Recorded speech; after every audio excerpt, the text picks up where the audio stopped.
इस वचन को आप नोट करेंगे, क्योंकि ये आज आप इसे लिखेंगे और नोट करेंगे। प्रकाशित वाक्य 7 उसकी 9 आयत, प्रकाशित वाक्य 7 उसकी 13 से 14 आयत, प्रकाशित वाक्य 19 उसकी 8 आयत, प्रकाशित वाक्य 3 उसकी 5 आयत, सबोपदेशक 9 उसकी 8 आयत, दानियल 7 उसकी 9 आयत, योएल 1, 2, 3 अध्याय, आमोस 3 उसकी 2 से 3 आयत।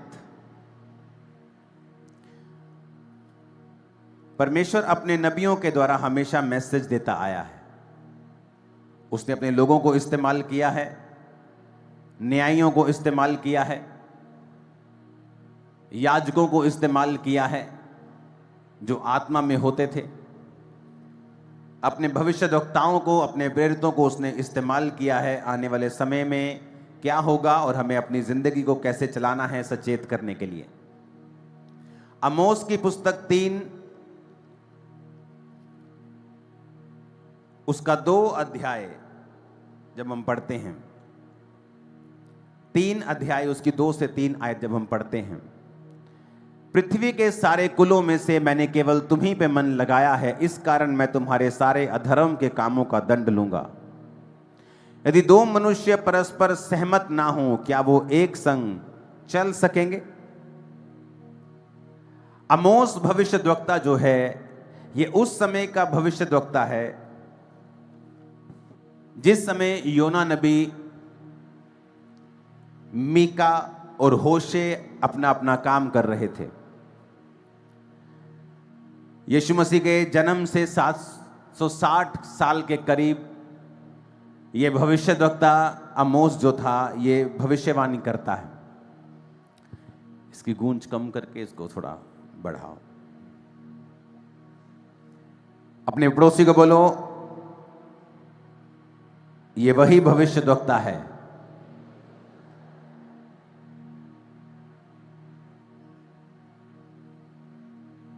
फिर से बोलो अपने पड़ोसी को, ये वही भविष्यद्वक्ता है जो योना के समय में था।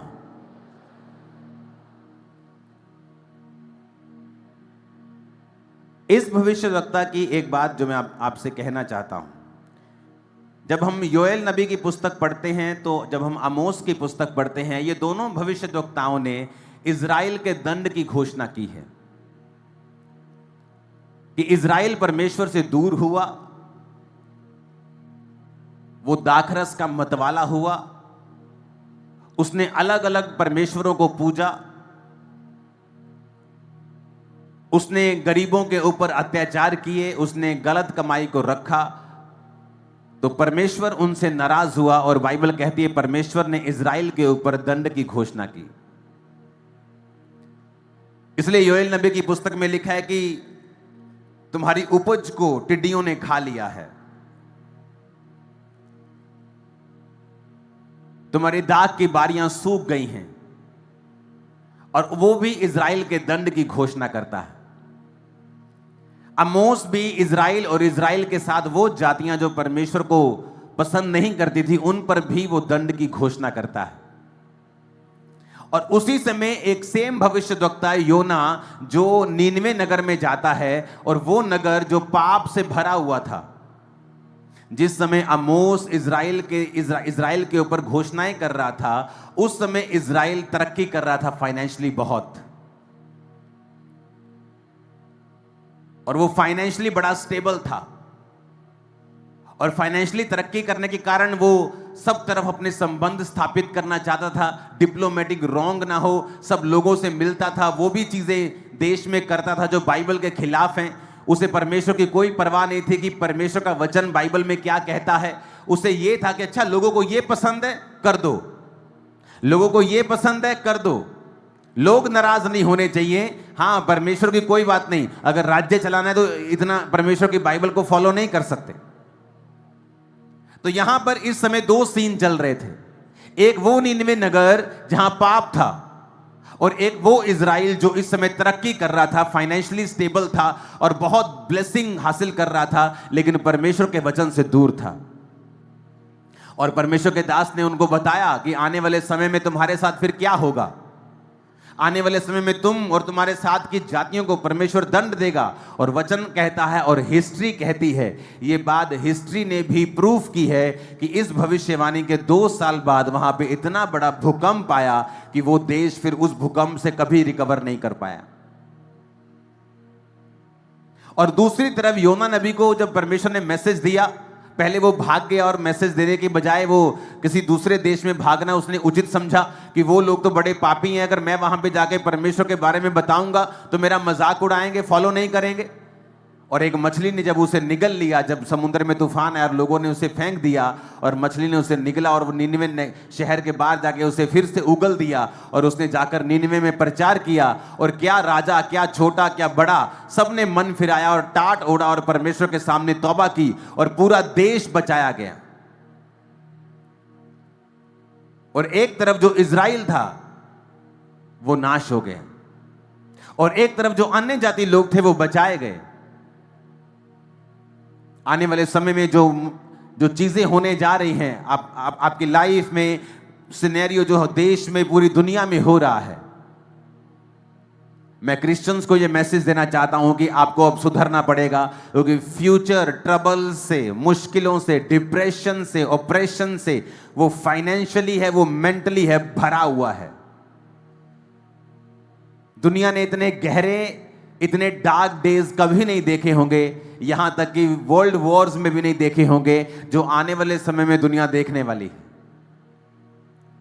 और परमेश्वर ने इसीलिए आप पर जाहिर किया है। वो इसलिए आपको नहीं बता रहा कि वो आपको दुखी देखना चाहता है, वो या आपको वो मारना चाहता है, या वो आपको डराना चाहता है। नहीं, जब परमेश्वर ने मुझे दर्शन दिया प्लेन के बारे में मेरी वाइफ को, तो इसका मतलब ये नहीं था कि वो हमें डराना चाहता है या हमें नुकसान देना चाहता है। इसका मतलब ये था कि परमेश्वर हमें अलर्ट कर रहा था कि फ्यूचर में ये चीजें शैतान करना चाहता है, तुम्हें उसके लिए तैयार रहना है।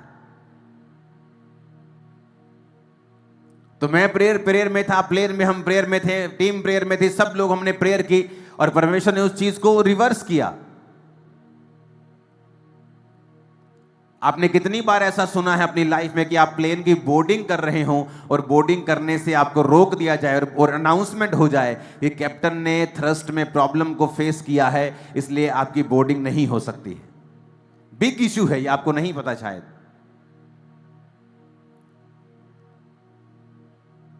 परमेश्वर इसलिए आपको नहीं बता रहा कि फ्यूचर में क्या होगा कि आप दुखी हो जाए, कहें ये तो बड़ा मुश्किल है, आप निराश हो जाए। नहीं, परमेश्वर आपको इसलिए बता रहा है कि फ्यूचर में आप क्या देखेंगे कि आप इस चीज के लिए तैयार होंगे। परमेश्वर ने कहा दाखरस के मतवाले मत बनो, लेकिन बहुत सारे क्रिश्चियन जो शराब पीते हैं, उन्हें लगता है बाइबल हमें अलाउ करती है शराब पीना, जबकि नया नियम आपको शराब पीने का अलाउ नहीं करता है। किसी दवाई में अल्कोहल है, आप उसे ले सकते हैं। किसी दवाई में वो 0.5 ml, वो 0.25 ml, लेकिन अगर आप उसे नशे के रूप में ले रहे हैं तो आप नया नियम नहीं मान रहे हैं, जहां पर लिखा है दाखरस के मतवाले नहीं बनो परंतु आत्मा से परिपूर्ण होते जाओ। क्योंकि जब शराब पी के जो दिलेरी आपके अंदर आती है, वो सेम दिलेरी तब आती है जब आप प्रार्थना में होते हैं, और प्रार्थना करने के बाद जब पवित्र आत्मा आपको छूता है, आप सेम दिलेरी को महसूस करते हैं। तो परमेश्वर नहीं चाहता कि आपकी दिलेरी शराब की वजह से हो और टेम्परेरी हो, वो चाहता है वो एक्सपीरियंस आप पवित्र आत्मा के जरिए लें। और इसलिए परमेश्वर ने कहा नए नियम में कि तुम दाखरस के मतवाले नहीं हो, परंतु वो दिलेरी, वो नशा, वो सुरूर तुम पवित्र आत्मा से लो जो पवित्र आत्मा तुमको देना चाहता है। बहुत से क्रिश्चियंस हैं जो आज चर्च नहीं जाते हैं, जो क्रिश्चियंस हैं वो सिर्फ इस समय आपको क्रिसमस के पास मिलेंगे चर्च में, वो शराब भी पीते हैं, वो सब जगहों में भी जाते हैं, सब जगह सब काम वो करते हैं, और वो खुदा से प्यार भी करते हैं, वो प्रभु से प्यार भी, प्रभु की तरफ खड़े भी होंगे, लेकिन ये इनफ नहीं है, ये बहुत नहीं है, क्योंकि फ्यूचर डार्क है। और अगर आप नहीं इस मैसेज को समझेंगे और फ्यूचर में जब डिस्ट्रक्शंस शुरू होंगी, जब फ्यूचर में प्रॉब्लम शुरू होंगी, तब आप उसको अवॉइड नहीं कर पाएंगे, क्योंकि आपको पहले मैसेज दे दिया गया था कि अब जो तौबा नहीं की, तौबा कर लो, पूरी तरह से, क्योंकि फ्यूचर में शैतान बड़े बड़े हथियार लेके बैठा है, अन्य जातियों के लिए तो लेके बैठा ही है, वो आपके लिए ज्यादा लेके बैठा है। क्योंकि परमेश्वर ने कहा मैंने तुमको चुन लिया है दुनिया में अपनी ग्लोरी को दिखाने के लिए, परंतु अब मैं तुम्हारे अधर्म का लेखा भी तुमसे लूंगा, क्योंकि मेरा चुनाव भी तुम थे, इसलिए मैं लेखा भी तुमसे ज्यादा लूंगा। ऊंची आवाज में हालेलुया बोलो जरा। अगर परमेश्वर हमें यह बता रहा है कि फ्यूचर डार्क है, आप इमेजिन भी नहीं कर सकते वो कितना डिप्रेस्ड है फ्यूचर, और जल्दी जल्दी सिचुएशन चेंज हो रही है। सून, टाइम नहीं लग रहा बिल्कुल भी, सब कुछ जल्दी जल्दी हो रहा है। और हमें यह ध्यान में रखना है कि परमेश्वर ने हम पे यह जाहिर इसलिए किया है कि इसलिए नहीं कि हम दुखी हो जाए, डिप्रेस हो जाए, अपने फ्यूचर की चिंता छोड़ दें, अपने बिजनेस को ना बनाए, नहीं। मैं आपको टेस्टमनी देता हूं, जब कोविड स्टार्ट हुआ तो क्या हुआ पूरी दुनिया में, जो ठंडी मिनिस्ट्रीज थी, जिनको आत्मा से कोई लेना देना नहीं था, बल्कि वो आत्मा का विरोध करते थे। ये क्या 5 घंटे की मीटिंग है, ये क्या 6 घंटे की मीटिंग है, ये क्या वर्षी भी करते रहते हैं, ये क्या तालियां बजाते रहते हैं, क्या आत्मा से भरते रहते हैं। परमेश्वर ने आत्मा सबको पिला दिया है, आत्मा सबको दे दिया है एक बार में ही, अब किसी की जरूरत नहीं है। आप देखो वो बहुत सी चर्चेस बंद हुई हैं कोविड के टाइम, बहुत सी चर्चेस। और खामरा चर्च जब चर्च क्लोज हुई, लोगों को लगा अब देखते हैं क्या होता है, अब देखते हैं खर्चे कैसे पूरे होते हैं, अब देखते हैं कैसे काम होते हैं, अब देखते हैं परमेश्वर का काम कैसे होता है। मैं आपको टेस्टमनी देता हूं, कोविड के बाद इस चर्च का फाइनेंशियल स्टेटस 10 गुना ऊपर गया है कोविड के टाइम में। अपने पड़ोसी को बोलो, जब मुसीबत आती है, जब अकाल आता है किसी देश के ऊपर, तो परमेश्वर के लोग वहां चमकते हैं। ऊंची आवाज में कहो पड़ोसी से,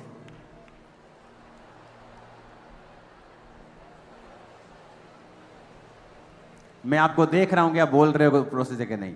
बोलो पड़ोसी से, बोलो जब अकाल आता है तो मसीह के लोग चमकते हैं।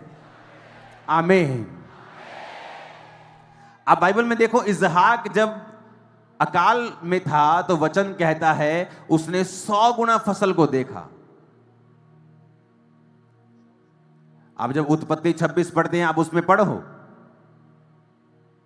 कि वो 100 गुना फसल को देखता है जब अकाल आया, जबकि लोग मर रहे थे, भैंसें मर रही थी, गाय मर रही थी, पशु मर रहे थे, खेती मर रही थी, लोग मर रहे थे, लेकिन वो नहीं मरा।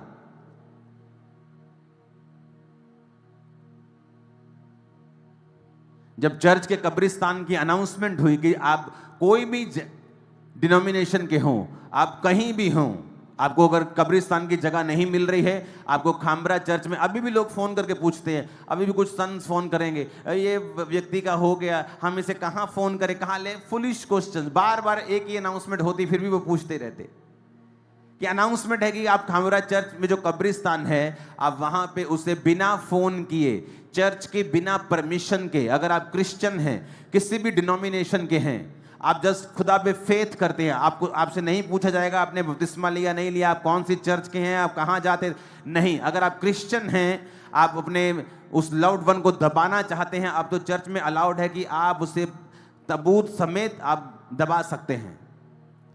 तो आपको जस्ट खामरा चर्च के उस कब्रिस्तान में जाना है और उसे दबाना है, किसी की परमिशन की जरूरत नहीं, फोन करने की जरूरत नहीं।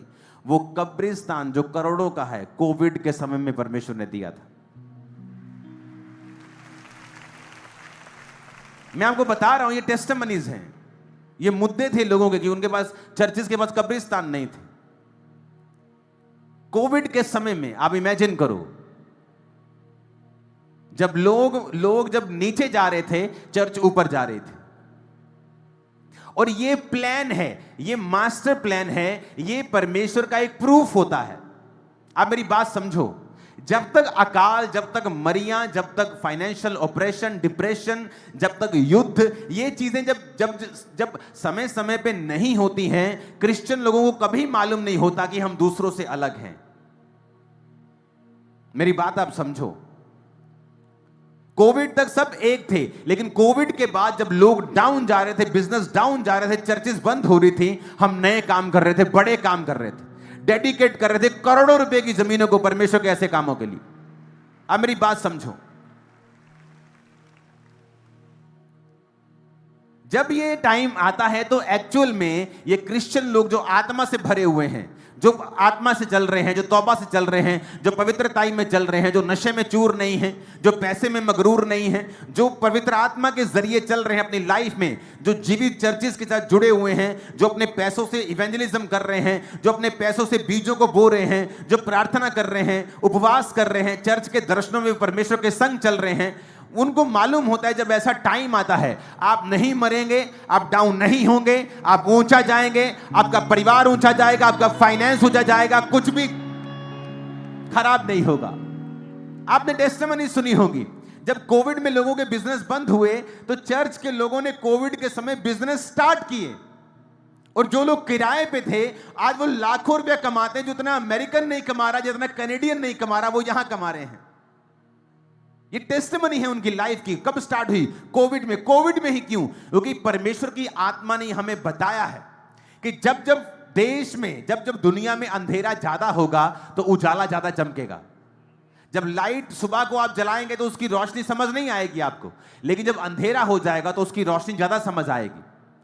जब आज दुनिया में सब तरफ उजाला था तो रोशनी समझ नहीं आई, लेकिन कोविड में जब अंधेरा हुआ तो मसीह लोगों की रोशनी समझ आई। उनको मालूम हुआ कि नहीं, वाकई में ये चमकदार हैं, वाकई में अलग हैं, परमेश्वर का ग्रेस इनके ऊपर है, ये दुनिया के जैसे नहीं है। और वैसे ही फ्यूचर में होगा, जब दुनिया डिप्रेशन में होगी और ना चाहते हुए भी वो होगी, कितना भी कोशिश कर ले वो होगी। आज एक युद्ध ने पूरी दुनिया के सिनेरियो को चेंज कर दिया है। आज ऑस्ट्रेलिया महंगाई की मार के नीचे है। क्यों? क्योंकि युद्ध की वजह से तेल महंगा तो सब महंगा। अब उसका क्या कसूर जो हजारों किलोमीटर दूर है? कि ईरान से अगर जहाज चले तो तेल खत्म हो जाए, रास्ते में 2 बार तेल भरना पड़े वहां जाने के लिए। इतना दूर है, युद्ध नहीं कर सकता ऑस्ट्रेलिया के साथ, इतना दूर है वो। लेकिन ऑस्ट्रेलिया भी सफर कर रहा है, दूसरे देश भी सफर कर रहे हैं। सिर्फ एक युद्ध, एक जस्ट 20% जहां से तेल निकलता है उस रास्ते को उसने बंद कर दिया और दुनिया सफर कर रही। इमेजिन करो अगर 2-3 देश और लड़ पड़े तो क्या दुनिया का होगा। और ऐसा होगा फ्यूचर में, कुछ बंद हो जाएंगे, कुछ नए चलेंगे। लेकिन परमेश्वर का आत्मा आपको तैयार कर रहा है कि अगर आप तौबा में रहें। आज देखो अन्य जाति लोग तौबा करी जा रहे हैं, वो योना के प्रचार को सुनते हैं और परमेश्वर पे यकीन करते हैं और वो तौबा कर रहे, बची जा रहे हैं, परमेश्वर उनको ब्लेस कर रहे हैं। लेकिन जो क्रिश्चियन लोग हैं, मुझे लगता है परमेश्वर साडा है, पादरी भी साडा है, रब भी साडा है, बिशप भी साडा है, सानू रब ने की कह लेना, यही तो क्रिश्चियन है। और वो ज्यादा कर्ज के नीचे, श्रापों के नीचे हैं, क्योंकि वो समझ नहीं रहे कि परमेश्वर ने कहा मैंने तुमको अगर चुना है, पहले चुना है, मैं अधर्म का दंड भी तुम्हें पहले दूंगा, मैं दुख भी तुम्हें पहले दूंगा, क्योंकि मैंने तुम्हें चुना था दूसरों पर अपने आप को प्रकट करने के लिए। मैंने तुम्हें चुना था कि तुम मेरी काम कर सको, मेरी ग्लोरी को दूसरे लोगों पर जाहिर कर सको, उनको बचा सको। पर तुम शराब में, व्यभिचार में, तुम अलग अलग तरह की जगहों में गए, तुमने वो सब किया जो इजरायली करते थे, इसलिए मैं तुमको दंड दूंगा और तुमको नीचा करूंगा। हालेलुया। परमेश्वर ने अपने लोगों को बोला मैं तुम्हें सिर बनाऊंगा। मोस्टली आप देखो दुनिया की बड़ी बड़ी कंपनीज के मालिक यहूदी हैं, क्रिश्चियंस हैं, क्योंकि वो सिर ठहराए गए। दूसरे देशों के लोग बोस्ट करते हैं मेरा बंदा वहां सीईओ है, मेरा बंदा वहां का, लेकिन वो सब काम करते हैं, लेकिन उसका हेड जो है, उसका जो मालिक है वो क्रिश्चियन है, वो यहूदी है। उसका वचन अगर आप समझ जाएंगे तो परमेश्वर अपने वचन को पूरा करेगा आपकी लाइफ में। और परमेश्वर आपको यह बता रहा है कि अगर अब हम तौबा के जीवन में नहीं चलेंगे, अगर अब हमने अपनी जिंदगी को नहीं बदला, अगर अब हमने अपने रास्तों को नहीं बदला, अगर अब हम वही ब्लू फिल्में देख रहे हैं, अगर हम वही लड़कियों के चक्कर में, वही शराब के चक्कर में, वही व्यभिचार, वही चोरियां, वही चकारियां, वही गालियां, वही क्रिश्चियन लोगों को मैंने गालियां निकालते देखा है। खासकर जो बड़ी बड़ी पदवियों के ऊपर थे उनको भी गालियां निकालते देखा है। इमेजिन करो, वो कह रहे हैं हम क्रिश्चियन हैं और मुंह से गालियां निकल रही हैं, एक दूसरे को मां बहन की गालियां दे रहे हैं। इसका मतलब आप नहीं समझ रहे हैं कि परमेश्वर का प्लान क्या है आपकी लाइफ में, और वो हमें पहले से बताता है, पहले से हमें चिताता है कि हमें क्या करना है और परमेश्वर का आत्मा हमसे क्या चाहता है। सबोपदेशक 9 उसकी 8 आयत में लिखा है, तेरे वस्त्र सदा उजले रहें, तेरे सिर पर तेल की घटी ना हो। उजले का मतलब तेरे वस्त्र वाइट रहें, उजले रहें। जब प्रभु यीशु मसीह पहाड़ पे थे और परमेश्वर के 3 चेलों के सामने परमेश्वर का जो वस्त्र था वो उजला हो गया, वाइट हो गया। क्यों वाइट? क्योंकि वाइट जो है, वाइट वस्त्र जो आपने डाला है, आपको मैंने वाइट वस्त्रों में इसलिए बुलाया है कि आप ये समझ सकें कि वाइट वस्त्रों का मतलब है धार्मिकता में जीवन को जीना। वचन कहता है कि जब यीशु मसीह ने एक एग्जाम्पल दी कि एक राजा ने जब अपने घर में शादी की तो अपने लोगों को न्योता दिया। उसके अपने लोग कोई कहता मैंने बैल खरीदे, मैं उनको परखने जाता हूं, मैंने खेत मोल लिए, मैं उनको देखने जाता हूं, और कोई उसका अपना उस न्योते में नहीं आया।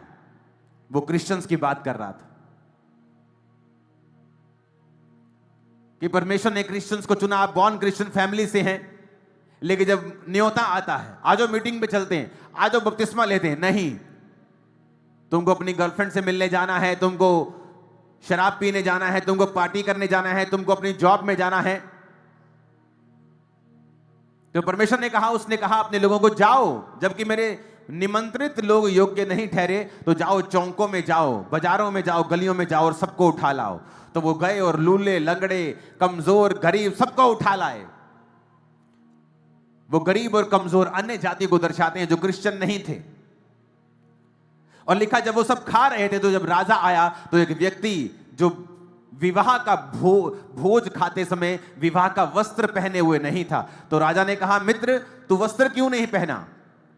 तो उसके बाद जवाब नहीं था, तो राजा ने कहा, इसको उठाओ और वहां डालो जहां रोना और दांतों का पीसना हो। अगर राजा ने गरीब लोगों को बुलाया था विवाह में, तो वो गरीब से क्यों एक्सपेक्ट करेगा कि वो विवाह का वस्त्र पहन गए? गरीब के पास तो पहनने के लिए पैंट नहीं है, क्योंकि राजा जब गरीबों को बुलाता था तो वो अपने वस्त्र, अपनी अलमारियां उन्हें देता था, क्योंकि राजा को मालूम था कि इनके पास वस्त्र नहीं है, तो ये राजा की अलमारी से वस्त्र पहनकर वो शादी में आते थे।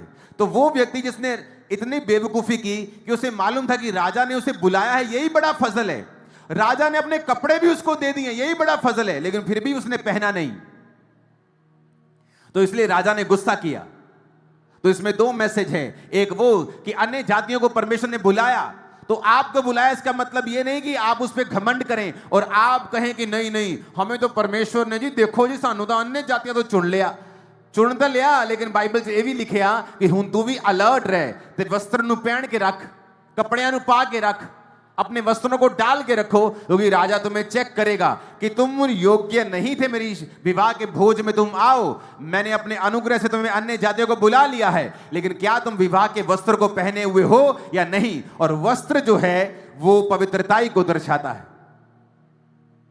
इसलिए उसने कहा है कि जब याजक भेंट चढ़ाने के लिए जाएं तो जांघियां पहने, यानी लेगिंग्स पहने नीचे, यानी उनके पजामे हो नीचे, ताकि जब वो भेंट चढ़ाने के लिए सीढ़ी से थोड़ा ऊपर चढ़े तो उनकी टांगों का नंगापन दिखाई ना दे। यानी नंगेपन को परमेश्वर वर्जित करता है। स्त्रियों के कपड़े ऐसे नहीं होने चाहिए कि आपका ऊपर का बॉडी का पार्ट दिखे। बाइबल ऐसा कहती है कि उसने हमें ऐसे कपड़े पहनने से मना किया है।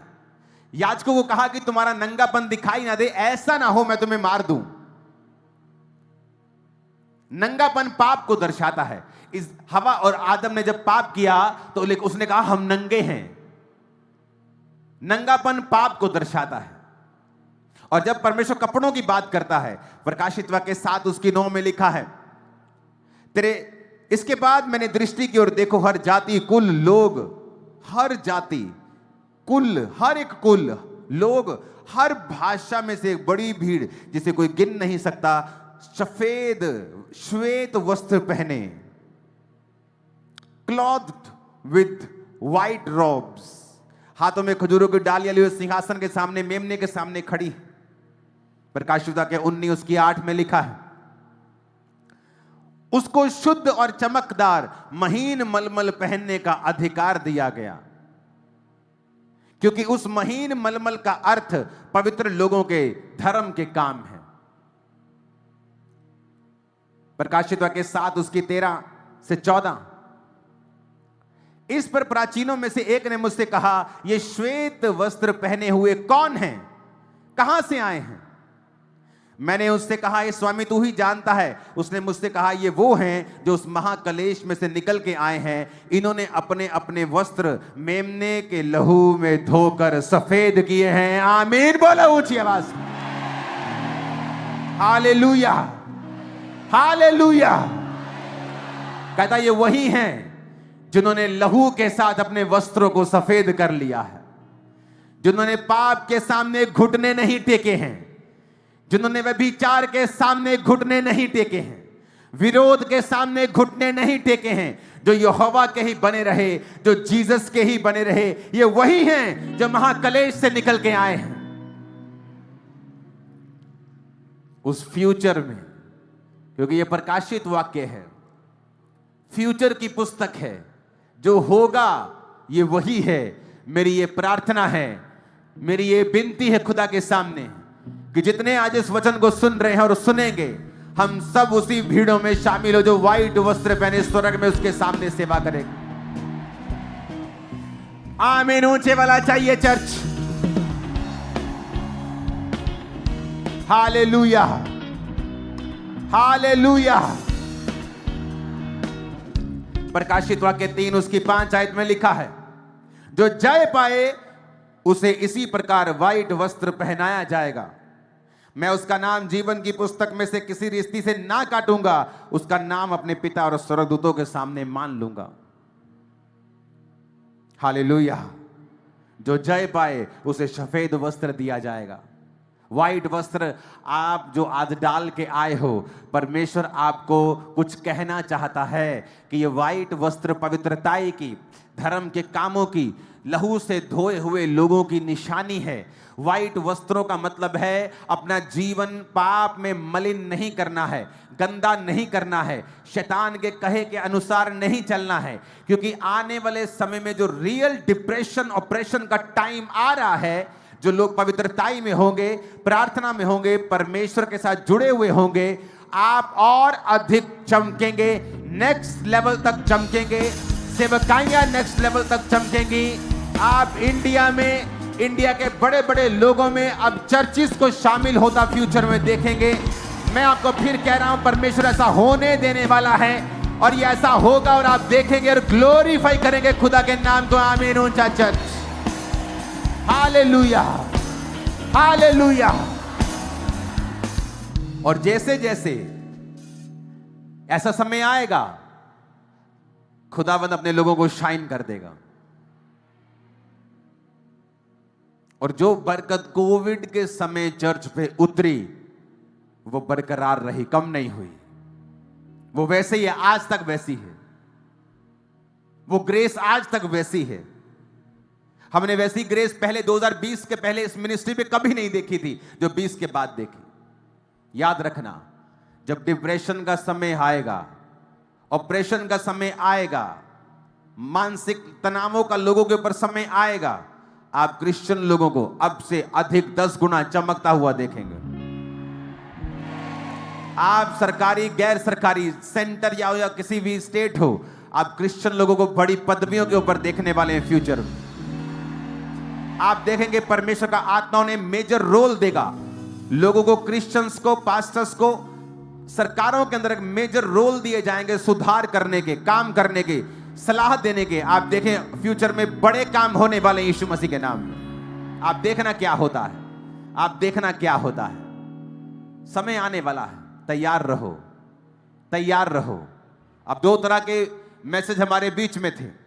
एक योना ने दिया निन्वे में और एक आमोस ने दिया, एक योएल ने दिया, लेकिन क्रिश्चियन लोगों ने उनकी बात नहीं सुनी और थोड़े ही सालों में इतना बड़ा भूकंप आया और फाइनेंशियल कंडीशन जो टॉप पे थी वो जमीन में गई, पूरा देश का नाश हुआ, महंगाई आई, बहुत सी चीजें उनके साथ हुई जो होनी नहीं चाहिए थी। बाइबल कहती जो स्थिर है वो ध्यान रखे गिर ना जाए। दाऊद तब गिरा जब वो अपनी लाइफ की टॉप पोजीशन पे था। युद्ध करने के लिए जाना चाहिए था, रिलैक्स हो गया, महल में टहल रहा था। युद्ध के समय में राजा महल में टहल रहा था, युद्ध करने के लिए लोगों को भेजा। हमें लगता है कि सब कुछ ठीक है, मेरा फाइनेंस सेट है, मेरी बॉडी सेट है, मेरे बच्चे सेट हैं। तो लिखा अगर तू स्थिर है तो उसमें डर, परमेश्वर का डर मान, फियर मान, उसके भय में चल, घमंड ना कर, पाप ना कर, शैतान को खुश ना कर, क्योंकि चीजें बदलते समय नहीं लगती हैं। अगर तू परमेश्वर में है, पवित्रताई में है, प्रार्थना में है और दुखी है तो चिंता ना कर, क्योंकि समय बदलते तेरा भी समय नहीं लगेगा, तेरा भी समय आएगा। आमीन। तो हमें यह देखना है कि हम किन लोगों में आना चाहते हैं। वो लोग जिन्होंने तौबा कर ली, राजा से लेके नीचे तक टाट ओढ़ लिया, राज के वस्त्र उठाकर पूरे मन से तौबा की, पाप को माना, पश्चाताप किया, अपने आप को हम्बल किया, अपने बच्चों तक को फास्टिंग में रखा, रियल तौबा की और परमेश्वर ने उन्हें बचाया। और बाइबल कहती है परमेश्वर जो दुख उन पर देना चाहता था, परमेश्वर ने अपने मन को बदल लिया, परमेश्वर ने इस प्रोफेसी को चेंज कर दिया। और योना इस नबी इस बात से नाराज हुआ कि प्रभु तूने उनका नाश नहीं करना था, मुझे भेजा ही क्यों? तो परमेश्वर ने उसे भी सिखाया अलग अलग तरीकों से, बाइबल में पढ़ लेना। उसमें पेड़ उगा रातों रात, ठंडी हवा उसे लगी, परमेश्वर ने कीड़े को भेजा, पेड़ सूख गया, फिर उसको घाम लगा, लू लगी, तो वो प्रभु से शिकायत करने लगा। और प्रभु ने कहा जिस पेड़ के लिए तूने परिश्रम नहीं किया उसके लिए तू दुखी हो रहा है। और वहां पे 1.25 लाख लोग, उनके पालतू जानवर, अगर वो मेरे सामने मन फिरा रहे हैं और दीन हो रहे हैं, मैं उनको नाश होने से क्यों ना बचाऊं? परमेश्वर आज भी आपको यह मैसेज दे रहा है। व्हाइट वस्त्रों का मतलब अपने जीवन को शुद्ध रखना, संसार की चीजों से शुद्ध रखना, लोगों की मलिनताओं से शुद्ध रखना। हालेलुया। ऊंची आवाज में कहो हालेलुया। हमें एक शुद्ध और अलग जीवन जीने के लिए बुलाया गया है। और इसका कारण यह है कि जब धरती पे अकाल के समय आए, डिप्रेशन के समय आए, युद्ध के समय आए, महामारियों के समय आए, तब परमेश्वर अपने लोगों के बीच में से यह साबित कर सके कि मैं जीवित परमेश्वर। उनका रिजल्ट वो नहीं होगा जो लोगों का रिजल्ट था। परमेश्वर ये प्रूफ कर सके कि मैं जीवित परमेश्वर। अपने वस्त्रों को शुद्ध रखना, अपने जीवन को कलंकित होने से बचा के रखना, अपने जीवन को बचाना, पाप से भागना, व्यभिचार से भागना, सलाह नहीं देनी, काउंसलिंग नहीं करनी व्यभिचार जो आपके पीछे है। अगर भेड़ें पास्टर के पीछे आएंगी, चरवाहे के पीछे चलेंगी, तो हरी हरी चरगाहों के ऊपर होगी। लेकिन जब पास्टर भेड़ों के पीछे चलेगा तो उसके पैर गंदे हो जाएंगे और भेड़ें भी नाश हो जाएंगी और पास्टर भी नाश हो जाएगा।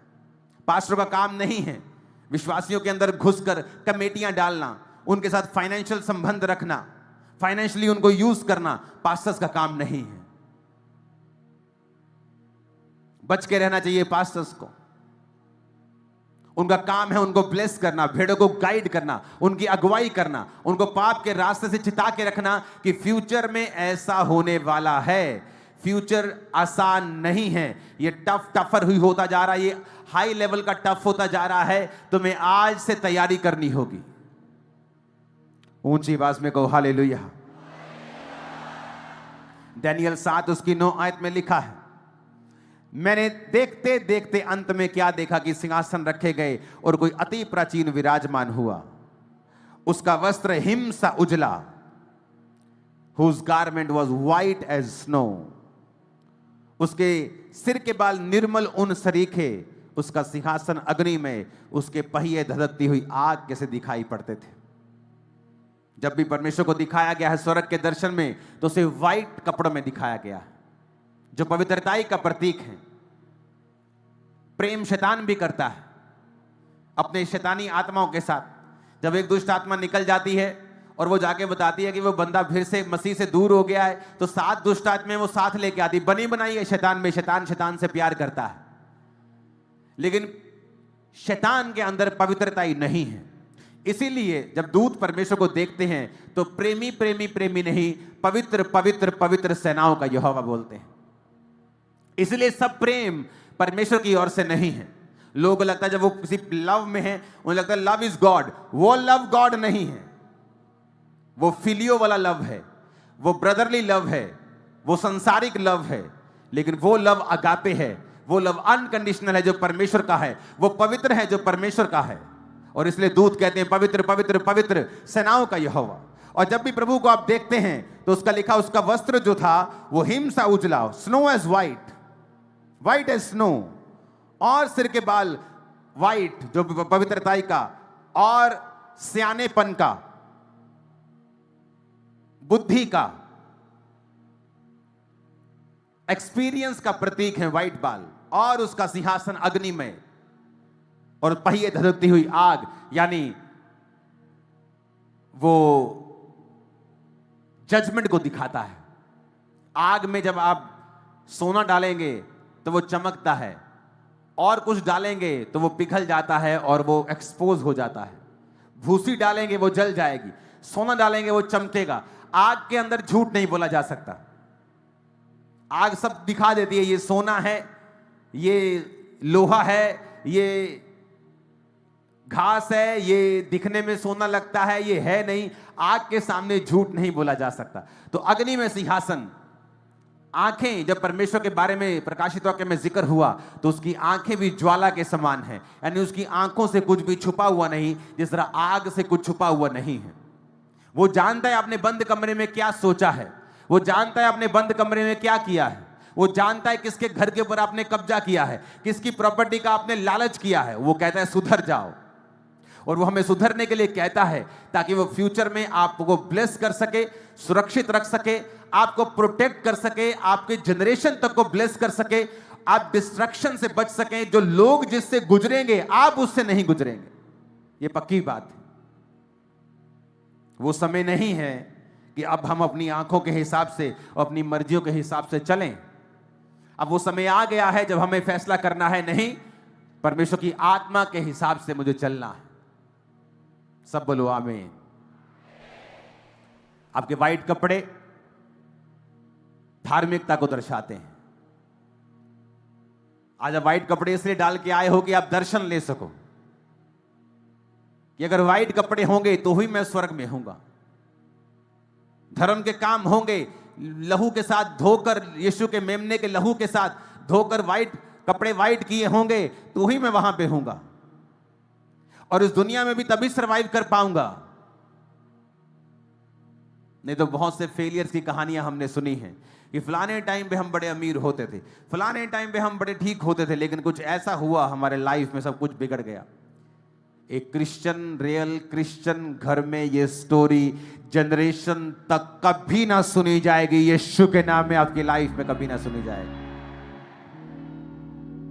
आपने सुना मैंने क्या कहा, आपके बच्चे ये स्टोरी कभी ना सुनेंगे। लोग आपकी पास्ट की विक्ट्रीज कभी ना सुनेंगे, आपकी प्रेजेंट की साथ सुनेंगे इन जीसस ने। आमीन। ऊंचे वाला चाहिए चर्च।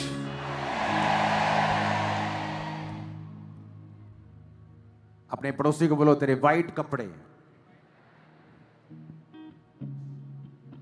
फिर से बोलो अपने पड़ोसी को तेरे व्हाइट कपड़े धार्मिकता का प्रतीक हैं। इनको खत्म नहीं होने देना। उसने कहा है 2 आंख रहते हुए नरक में चले जाने से बेहतर है कि 1 आंख रखते हुए तू स्वर्ग में चला जा और नरक से बच जा। अपने पड़ोसी को बोलो ये व्हाइट कपड़े बना के रखना, क्योंकि स्वर्ग में एंट्री नहीं है, जिनके जीवन वाइट नहीं है, वहां शर्मिंदगी होगी फिर, और कोई पश्चाताप का मौका नहीं मिलेगा। यहां पश्चाताप करना है कि स्वर्ग में एंट्री मिले। अपने हाथों को उठाओ। आप कभी फेलियर की गवाही नहीं देंगे। आप कभी सेवकाई के फेलियर की गवाही नहीं देंगे। अगर आप अपने कपड़ों को सफेद बनाए रखेंगे, पाप से बचे रहेंगे, आप अपने बिजनेस के फेलियर, अपनी लाइफ के फेलियर की गवाही कभी नहीं दे पाएंगे। अगर आप इस वाइट कपड़ों को बना के रखेंगे, आप शैतान के डिस्ट्रक्शन की गवाही कभी नहीं दे पाएंगे अपनी लाइफ में।